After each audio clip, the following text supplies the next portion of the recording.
E aí galera, beleza? Aqui é a Liara do canal Liara Programadora e hoje a gente vai falar sobre 10 erros mais comuns entre os iniciantes. O erro número 1, ele é um pouco polêmico, por quê? É uma coisa que todo mundo já fez ou ainda faz, mas que ele deve ser evitado, que é de copiar código sem entender o que você está copiando.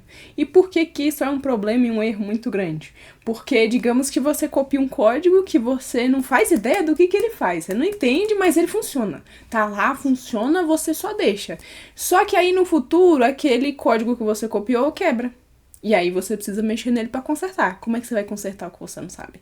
Copiar código sem entender, ele é muito interessante para quando você não sabe nada e você está começando. Só que a partir do momento que você vai evoluindo, você vai estudando, você precisa evitar de fazer isso, sempre que possível, para você não ter um problema muito maior.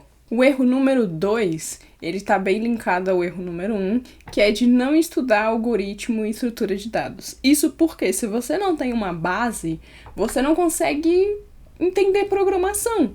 Porque se você não sabe algoritmo e você, sei lá, procura aquelas soluções que você só arrasta e solta, você é tipo low code, você não é um programador, na verdade. Você tá mais para um designer, que é uma pessoa que monta uma tela ali e aí a ferramenta gerou o código para você. Aprendam algoritmo, aprendam estrutura de dados e fujam dessas ferramentas prontas se vocês querem ser um programador de verdade. Se você só quer lançar um produto, só quer ganhar dinheiro aí fazendo um negócio rápido, o mais fácil possível, usa esses low codes, mas programadores de verdade precisam saber algoritmo e estrutura de dados. O erro número 3, que é muito comum e que eu já cometi bastante no início da minha carreira, é de não saber ler os erros. Sempre que o seu código, não sempre, tá? Existem algumas exceções, mas geralmente quando o seu código não funciona, ele vai disparar algum tipo de erro no terminal, no console do navegador, em algum lugar vai ter algum tipo de erro. E é muito importante você saber ler esses erros e interpretar eles, porque eu lembro que no início da minha carreira, assim, no início que eu comecei a mexer com programação,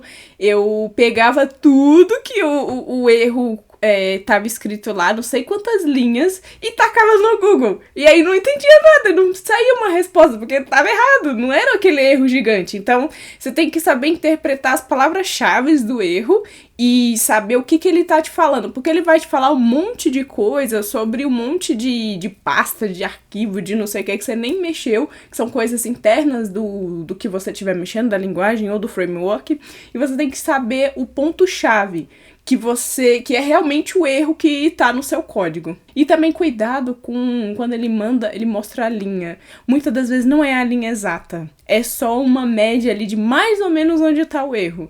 Então, essa é uma dica legal. O erro número 4, que é muito comum também, é de dar nomes para suas variáveis e funções que não tem nada a ver com nada. Tipo, função 1, 2, 3, função x, x, dá nome de x, y, z para suas variáveis. Eu já fiz muito isso no começo, mas evitem de fazer isso, porque você mexer nesse tipo de código quando dá ruim é muito difícil. Até para você achar o erro e entender o erro no console, tipo, deu erro na variável y. Vamos lá, vou saber o que é variável y, o que é referente variável y, de onde vem variável y.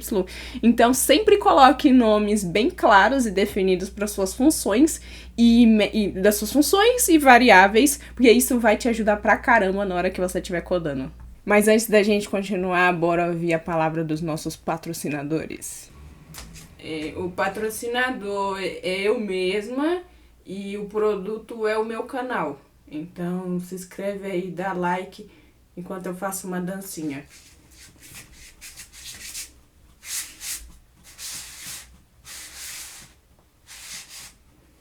É isso, bora pro vídeo. O erro número 5, ele é comum pra caramba e qualquer pessoa pode cometer ele porque ele é muito básico.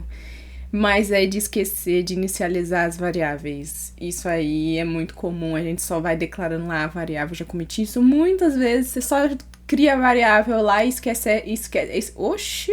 esquece de inicializar ela, e aí geralmente isso dá algum tipo de erro, dependendo da linguagem que você tá usando. Então é sempre bom lembrar de dar um valor inicial para suas variáveis para evitar esse tipo de problema. Mas isso é bem comum, todo mundo comete, todo mundo já cometeu esse tipo de erro. O erro número 6, ele é bem comum, mas ele requer um pouquinho de conhecimento ali. Uma pessoa totalmente iniciante, ela não vai conseguir fazer isso tão bem, que é de planejar antes de codar. Se eu quero desenvolver um projeto, eu preciso planejar o que esse projeto tem, o que ele precisa fazer, que tipo de problema que ele está resolvendo, tenho que pensar na tecnologia que eu vou utilizar. Porque quando você tem estruturado o que o seu projeto vai fazer, as funções que ele precisa ter, tudo no papel mesmo, no papel ou no computador, tipo, tudo escrito. Fica muito mais fácil de você não cometer os erros que eu falei anteriormente, que é de você saber o nome dos métodos, das funções, o nome das variáveis, porque você já sabe o que o seu projeto precisa fazer. Então você já consegue prever algumas coisas. Se eu vou fazer, por exemplo, um sistema de controle de estoque, eu sei que eu vou precisar de produto e quantidade. Então, eu vou criar uma variável chamada produto ou quantidade, ou um método checa a quantidade, ou pega todos os produtos. Então é muito importante, se você quer criar um projeto assim, completinho, você tem esse planejamento antes, porque se você vai fazendo as coisas na loucura, quando você vê já tem uma bola de neve gigantesca que você não faz ideia de como você chegou lá. O erro número 7, ele é bem comum para quem tá iniciando, só que quem já tem mais experiência acaba não cometendo ele tanto, que é de aprender a usar a documentação oficial de qualquer coisa que você for utilizar. É muito comum, eu já fiz isso quando eu tava iniciando, eu achava que a documentação era um livro e que eu precisava ler tudo do livro e aprender tudo dele. Até eu descobri que não, a documentação não é um livro, a documentação é um dicionário. Você consulta o que você precisa fazer na documentação e aprende a fazer aquilo. É um local de consulta, não é um local para você ler tudo e aprender tudo, até porque se você ler tudo, provavelmente você não vai lembrar de tudo. O que é o meu caso, eu não lembro se eu leio muita coisa, eu não gravo muito bem, eu gravo muito mais fazendo as coisas e corrigindo de acordo eu vou precisando resolver os problemas. Usem a documentação sempre procurem a documentação oficial para aprender como que os caras fizeram e como que eles dizem que deve ser utilizada aquela tecnologia. E a dica não, na verdade. O erro número 8, que é muito comum, tem a ver com o que eu falei também, que é querer... Opa, calma. Tô me bananando aqui. É querer aprender tudo ao mesmo tempo. Então, você quer aprender back-end, front-end, desenvolvimento de jogos, inteligência artificial, modelagem em 3D, UI, UX e tudo. Você quer aprender tudo. E isso é um problema muito grande, eu já fiz isso também, porque no final você não aprende nada. Tipo, você não fica bom em nada, você só sabe um pouquinho de cada coisa, então você precisa escolher um caminho, né, um nicho específico, algo específico que você se interessa, né, e seguir aquilo. Então, eu gosto de desenvolvimento de aplicativo, então estuda sobre isso. Mas qual tecnologia? Vê a que você mais se identifica. Lógico, sempre se você quer um emprego, se baseia no que o mercado tá pedindo, né? Infelizmente, você não vai conseguir emprego numa tecnologia que ninguém usa. Então, sempre foque em algo específico e tente se especializar daquilo ou ficar minimamente bom para estar conseguindo uma vaga naquela área. Não caia na cilada de querer aprender tudo. A gente não é um super-herói que consegue aprender tudo só lendo uma documentação extensa o dia inteiro. Não, eu nunca fiz isso. Nunca fiz isso. O erro número 9 é achar que você consegue fazer tudo sozinho. E principalmente para quem tá iniciando, isso é muito ruim, você querer fazer tudo sozinho, porque você não consegue fazer tudo sozinho, essa que é a realidade. Quem tá iniciando precisa muito de ajuda, mas a gente precisa saber pedir ajuda e quando pedir ajuda. O momento ideal que eu considero para você pedir ajuda é quando você já pesquisou, você já tentou, você já escreveu algum código, você já tem coisas que você testou e não deram certo.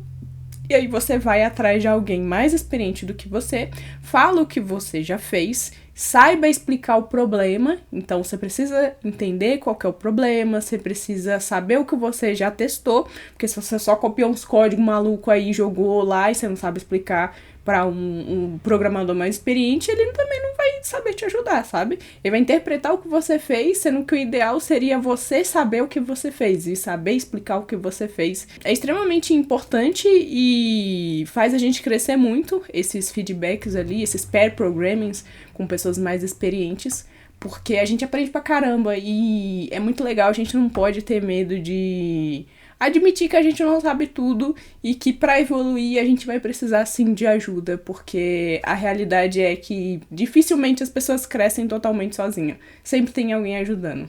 E o último erro, o 10º erro, que é muito comum, é de não se compara com outros programadores. Sempre vai ter alguém que vai saber mais que você e que vai conquistar mais coisas que você, porque já tá mais tempo na área ou porque tem uma aptidão melhor ali na programação, mas não se compare com os outros. Se compare com você mesmo, tente ter um parâmetro ali do quanto você evoluiu. Ah, quando eu comecei eu não sabia criar um if else, agora eu já consigo, eu não sabia criar um componente, agora eu já consigo.